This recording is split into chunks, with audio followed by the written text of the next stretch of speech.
يسعد صباحكم يا جماعه، كيفكم؟ شو الاخبار؟ طمنوا عنكم. اليوم اولادنا معطلين على المدرسه وحابين قاعد يفطروا فول ومسبحه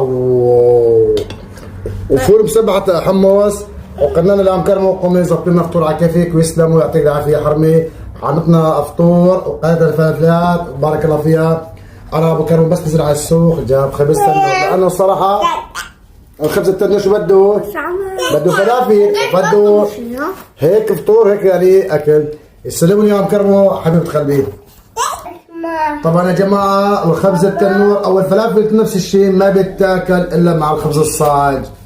وبسم الله الرحمن الرحيم. سلام هدياتك يا ماما.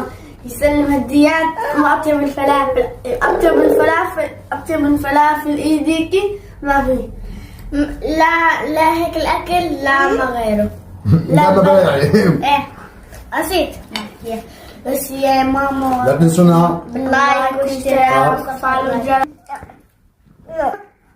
طبعا يا جماعه هذا طولنا اليوم من تحقيق مكرمه، يعطيه العافيه والسلام ايديها ومحبكم كثير. لا تنسونا باللايك والاشتراك. وتفعيل الجرس. باي باي باي باي باي ولي